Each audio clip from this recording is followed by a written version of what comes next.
हाय सभी गृहिणियों को मेरा नमस्कार। तो चलिए आज पहली बार मैं बनाती हूँ सबके सामने ब्रेकफास्ट। बहुत दिनों बाद बेटा तबीयत ठीक होने की वजह से स्कूल नहीं जा रहा था, तो आज उसने स्कूल जाना शुरू किया है, तो उसके लिए ब्रेकफास्ट प्लस हस्बैंड के लिए टिफ़िन बॉक्स। देखते हैं क्या क्या मैंने बनाया है। तो शुरू करते हैं हमारे पहले डिश के साथ। तो मेरी पहली डिश है पनीर पराठा। तो उसके लिए मैंने कुछ 100 ग्राम पनीर लिया है। इससे आपको आराम से 5 के 6 पराठे बन जाते हैं। 2 लहसुन की कली, प्याज, थोड़ा सा धनिया पाउडर, मिर्च पाउडर, कस्तूरी मेथी और पनीर को ग्रेट कर लिया है। और इसी के साथ मैंने जो लहसुन था उसको भी अच्छे से ग्रेट कर लिया है। आप पनीर को पहले ही बाहर निकाल लीजिए ताकि उसका मॉइस्चर पहले से वो ख़त्म हो जाए, और उसको आप थोड़ा सा हो सके तो पोंछ भी दीजिए किसी अच्छे से टिश्यू पेपर के साथ। तो इसको अच्छे से मैश करिए और अच्छे से मिक्स करिए थोड़ा सा नमक के साथ। उस साइड प्रेशर कुकर पे मैंने बिठा रखा था काले चने, जिसको मैंने भिगो के रखे हुए थे, और उसको मैंने एक सीटी लगा ली ताकि वो एक नरम हो जाए और खाने के लिए भी आसानी होती है बच्चों को। तो आटा भी मैंने पहले ही गूंद के रख लिया था। तो एक बड़ी सी लोई लेंगे, उसको हम जैसे आलू के पराठे बनाते हैं उस तरह से इसको धीरे धीरे हल्के हाथ से शेप देंगे। अब इसमें हम 1 चम्मच भर के हम इसमें पनीर इसके बीचों बीच रखेंगे। देखिएगा ये पनीर जो है बहुत अच्छे से स्टिकी रहता है और वो आराम से इसमें फिट हो जाएगा। अब इसको आप क्या करिए, एक बॉल के शेप में बनाइए और इसको हल्के हल्के हाथों से बेलिए। अगर फट भी जाता है कोई बात नहीं, आप इसको चिपका सकते हैं, वो चिपक जाता है।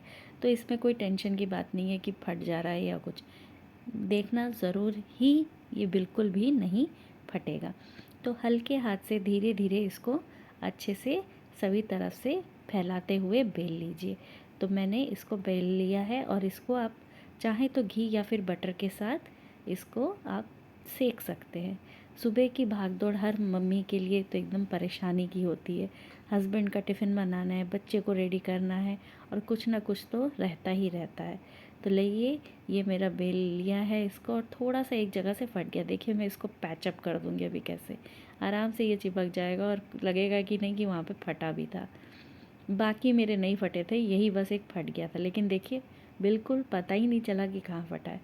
और मैंने उसी साथ साथ बनाई थी भिंडी और कुंदरू की सब्ज़ी। तो कम ही बनाया था क्योंकि ये सिर्फ हस्बैंड के लिए ही बनना था। तो सिर्फ थोड़ी सी क्वांटिटी में बनाया ताकि वही इसको लेके जा सके। तो थोड़ी सी क्वांटिटी बना के मैंने उनके लिए रख दी थी। इसमें मैंने सिर्फ हल्दी, मिर्च और नमक ही इसमें ऐड किया था और कोई मसाले नहीं दिए। चलिए, जब तक मैं पराठे एक एक सेकती हूँ, थोड़ी सी अपनी गपशप भी होनी चाहिए ना। तो देखिए, जैसे ही स्कूल शुरू होता है तो हम लोगों को सबसे पहला सुबह का टेंशन यही रहता है कि ब्रेकफास्ट में क्या बना के दें बच्चों को, लंच में क्या बना के दें हस्बैंड को।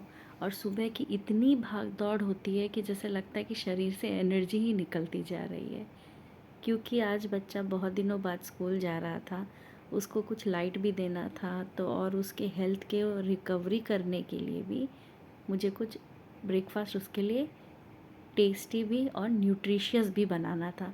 तो पनीर जो है वो सबसे अच्छा प्रोटीन का सोर्स है, इसलिए मैंने उसको पनीर के पराठे बना के दिए हल्की सी घी के साथ। घी जो है ना वो बॉडी को रिकवरी करने के लिए बहुत हेल्प करता है। अब ऑब्वियसली हम ऐसा तो नहीं पराठा पूरा घी में नहला तो नहीं देते हैं, हम जितनी अपने ही अपनी इच्छा के अनुसार हम लोग घी लगाते हैं और देखते हैं कि हाँ हो जाए नरम। बटर के साथ तो इसका स्वाद और भी अच्छा रहता है। तो अभी देखिए, सुबह की चिंता हमारे लिए रहती है कि हम दूसरों के लिए क्या कर सकें, कि दूसरों को हम कैसे रेडी कर सकें। अगर यही टाइम एक वक्त था जब मैं भी जॉब के लिए जाया करती थी, तो अब मेरे को ऐसा होता था कि मुझे भी रेडी होना है, बच्चे को रेडी करना है, हस्बैंड को भी रेडी करना है, लेकिन मेरे लिए कोई कुछ नहीं करता था। तो ये तो हर गृहिणी की मुझे लगता है स्टोरी है। भले ही आप कितना भी जॉब कर ले, भले ही आप कहीं भी हो, आपको घर देखना ही देखना होता है। ये एक माइंडसेट हो गई है हमारी सोसाइटी की कि वाइफ हो, भले ही वो कितनी भी बड़ी पोजीशन में क्यों ना हो, भले ही उसने बहुत सारे नौकर चाकर क्यों ना रखे हों, अंततः उसे ही घर का छोटा सा छोटा काम उसे ही देखना होता है। वरना ऐसा लगता है जैसे कि घर चल ही नहीं रहा हो। अभी ये पराठा मेरा ब्राउन हो चुका है, दोनों साइड से थोड़ा थोड़ा हल्का गोल्डन ब्राउन होने तक आप इसको सेकिए। तो इसको निकालने के बाद मैंने अभी दूसरा पराठा इस पे मैंने बेल लिया था, अभी मैं उसको इस पे डालूँगी। तो प्लेट पे पहले निकाल लेती हूँ, थोड़ा सा ठंडा हो जाए तो अच्छा रहेगा।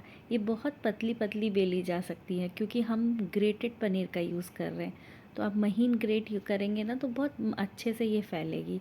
तो ये लीजिए, दूसरा पराठा भी रेडी हो गया। बेटे को कुछ टिफ़िन में दिया और मैंने अपने लिए कुछ रखा, क्योंकि मुझे भी पनीर के पराठे बहुत ही पसंद है और बहुत स्वादिष्ट भी बनते हैं। इसमें मेन इंग्रेडिएंट वो कस्तूरी मेथी है जो इसको बहुत अच्छा लाजवाब फ्लेवर देता है। पराठे बनाते टाइम धुआं तो निकलना ही निकलना है, क्योंकि वो घी और या फिर बटर, उसका धुआं तो निकलेगा ही। भले ही पड़ोसियों को भी तो पता चलना चाहिए ना कि घर में पराठे बन रहे हैं, इसकी महक दूर दूर तक जानी चाहिए। और सच बताऊं, मेरा घर भी बहुत अच्छा महक रहा था सुबह सुबह। नेक्स्ट ये देखिए, ये भी एक और मैंने कल करीबन 5 पराठे बना लिए थे। इसमें से एक पराठा मेरी बेटी ने भी खाया था। उसको वो एक पराठा ख़त्म करने में उसको 2 घंटा लग गया। उसको भी अब रिकवरी में, वो भी रिकवर हो रही है। वायरल फ़ीवर किसी एक जन को होता है तो घर में सभी को हो जाता है। इसमें मुझे भी बीच में हो गया था, मुझे सिर्फ सर्दी हुई थी। यही होता है ना, जो केयर गिवर है अगर उसी की तबीयत ख़राब हो जाती है तो घर जैसा लगता है सहम सा गया है, रुक सा गया है, क्योंकि घर में कोई करने वाला नहीं आता है। हेल्पर आके वो एक टाइम करके चली जाएगी, लेकिन मेन घर की जो लीडर है वही बैठ जाए तो घर बहुत ही तहस नहस जैसा हो जाता है। यही मेरे साथ भी हुआ है। एक हफ्ते से जब से मतलब बेटे की तबीयत ख़राब, मेरी तबीयत ख़राब, बेटी की तबीयत ख़राब हो गई थी, तो इस चक्कर में जैसे घर अस्त व्यस्त हो गया था मेरा। तो ये मेरा शायद फाइनल पराठा है जो मैंने सेक लिया। देखिए कितने सुंदर कलर आए हैं सबके सब। और अब एक ने पराठा खाना है तो दूसरे रोटी खानी है। तो चलो अब हस्बैंड के लिए फूली फूली गोल गोल रोटियां बनाती हैं। मुझे पहले रोटियां बनानी इतनी अच्छे से आती नहीं थी, टाइट हो जाती थी, कभी कभी क्या होता था फूलती भी नहीं थी। लेकिन अब तो जैसा लगता है कि एक्सपर्ट सी बन गई हूँ। ऐसा ना हो कि मेरी रोटी फूली नहीं, ऐसा कभी चांस ही नहीं आया है। कुछ लोग हाँ एक दूसरा एक मेथड यूज़ करते हैं, वो मुझे आता नहीं है, उसको क्या बोलते हैं, ऐसे छन्ने में रख के फिर उसको ऊपर की तरफ उछाल के ऐसे करते। वो मुझसे होता नहीं है, तो मैं डायरेक्ट चिमटे से उसे गैस पे ही सेक देती हूँ। और ये देखिए कितनी खूबसूरत बलून जैसी फूल गई है। मेरी मम्मी भी बहुत अच्छी रोटियाँ बनाती थी। तो लीजिए, मैंने अपने बेटे के लिए टिफ़िन पैक किया है।